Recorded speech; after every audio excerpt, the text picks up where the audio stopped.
Hello, everyone, and welcome back into the GSMC Dead Ball Sports Podcast, brought to you, as always, by the GSMC Sports Network. And for our final segment of today's show, we're going to be discussing the Dodgers' chances of going back-to-back for the first time since the 1998 to 2000 Yankees actually three-peated.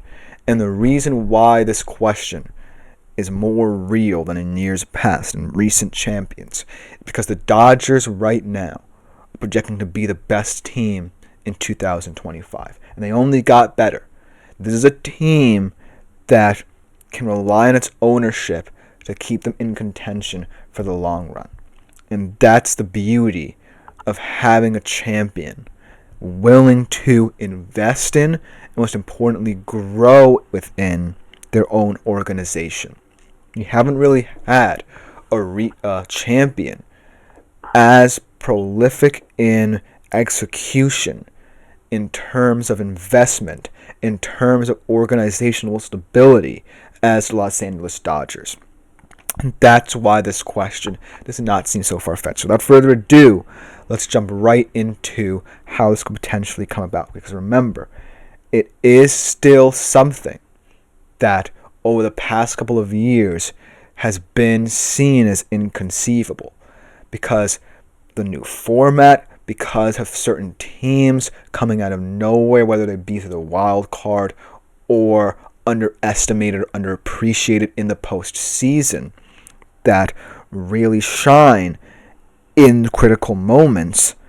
But this Dodgers team is different from all that. They truly are a juggernaut, and they've proven it for this decade and a half of continued success. This is a team that went to the playoffs for the 12th straight year last year. Won countless NL West titles during that time as well.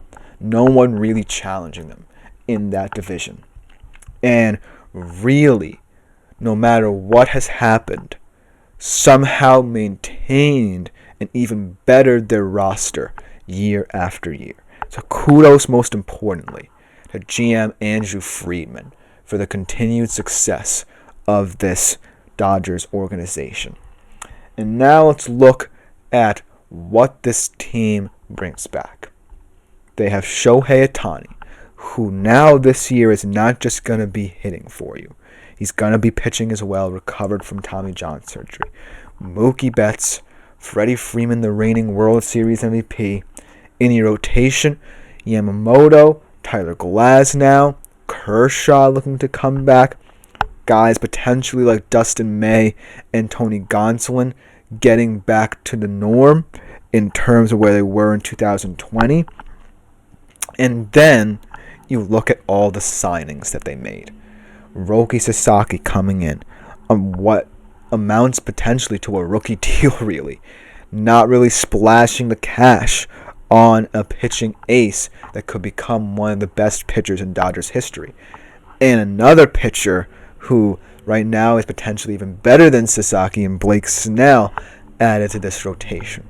So, hypothetically, if you're the Dodgers roster, you could have two rotations and one of the best 1 through 9 batting orders in baseball history. But the reason why talks of a repeat haven't been as pronounced as you would think for this Dodgers team is because baseball over the past 2 decades has become ever more volatile in terms of formatting. Now, more than ever, it's very rare to have a team like the Dodgers who not only can bring in so much talent, add to their depth, but retain talent as well, have a chance to repeat. Because several of the past World Series champions, including my Rangers in 2023, were from the wild card. And these teams really were able to catch fire. Even the Mets last year were able to catch fire as a wild card team. And even though some of them don't make the playoffs, it has to be accounted for in how we are going to view World Series champions, no matter how loaded their rosters are. And so, for a team that won 98 games last year, like I said, made the playoffs for the 12th straight year, it could be, funnily enough, an even more difficult situation for them this year. Because looking at the depth of the MLB this year, I truly believe that the NL could be wide open should the Dodgers start having internal or external problems. You look at the NL East alone. All three of the Mets, Phillies, and Braves can truly challenge this Dodgers team. Then you look at the NL West. The Padres, yes, lost a lot in the offseason, but still could be more than the sum of their parts. Then, there could be underrated teams. The Diamondbacks, even, in the NL West, are on the up-and-coming rise. So, if you're the Dodgers, there's a lot to contend with against all the noise already generated by the fact that you are going to be a team in the national spotlight more often than not this season.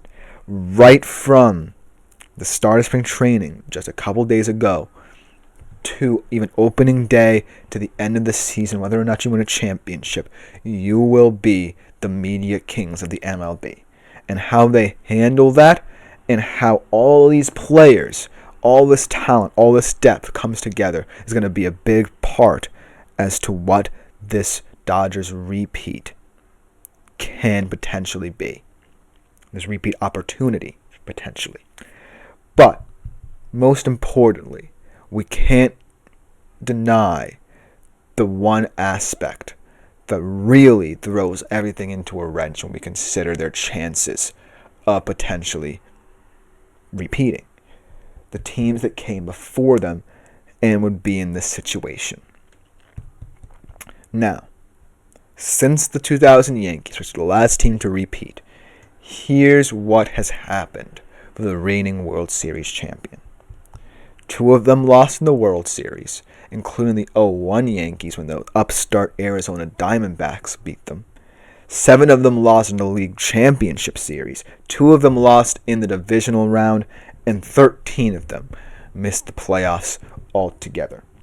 And then the teams with the best records in entering the postseason, much as the Dodgers did last year, performed even worse, in my humble opinion. Just 7 teams have notched the best record in the regular season and have gone on to win the World Series. And the 2024 Dodgers were the first to pull it off in 6 years. So, with that being said, as appealing as it is to not consider the field in this question, it certainly is a bigger problem for the Dodgers now than it was potentially for teams past. Because let's say the Dodgers might not even be the best team in baseball this year, at least record-wise. Let's say they don't even win the NL West, potentially have to go into the NL playoffs as a wild card. As weird as it seems. But that's the beauty of the MLB. Even if you're the best team, right? Even if you're possession to make this deep postseason run, win the World Series with all the players you have, as much talent and depth and talent and experience, most importantly, the Dodgers have, you can be viewed as even more upstart than the most upstart of wild cards. Look at the World Series 2 years ago. Who would have expected with the Texas Rangers and the Arizona Diamondbacks to go on that much of a run to get to the World Series? Remember, both of these teams not necessarily looking that good even heading into the postseason. The Rangers barely got into the postseason, had to win their last game to even guarantee a spot. The Diamondbacks kind of crawled into the postseason as a wild card, and yet they were the last 2 teams standing just 2 years ago. So I feel like that volatility in the MLB, especially when it gets to the postseason, could potentially throw a wrench in the Dodgers' plans. And so, even though the Dodgers did everything in their power to retain everyone in this team, ensure, most importantly, that no one departed, even guys like Tommy Edman and Kike Hernandez, who at worst are rotational players, were retained. I feel like the field can feel a little bit better about its chances just because that's what this tournament style of baseball is starting to look like. We're starting to get more opportunities for these wild card teams to have a shot at the big guys. And as much as, like I said, this Dodgers team projects to be one of the best teams we've ever seen in the history of the MLB, I can't guarantee that that means an automatic World Series berth for them. And like I said, the NL West is not necessarily going to be a tough division. But once you get into the NL playoff bracket, you're going to have to face teams from the NL East like the Braves, like the Phillies, like the Mets, and all of them are wanting to knock you down a peg. So if you're the Dodgers, you can't misstep even once, especially now that the whole media world is going to descend upon you as well. So if you can handle that, maybe you have a chance to repeat. Because of the new playoff formatting, anything can happen. And that's just the beauty of baseball. Let me know what you think in the comments, because that will just about do it for today's show. This has been the GSMC Dead Ball Sports Podcast, brought to you as always by the GSMC Sports Network. I've been your host, Christopher Shepard. Thank you all for tuning in. Tomorrow we will end the week, same time as always, 2:55 p.m. Eastern Standard Time. Other than that, I am out for today, and see y'all tomorrow.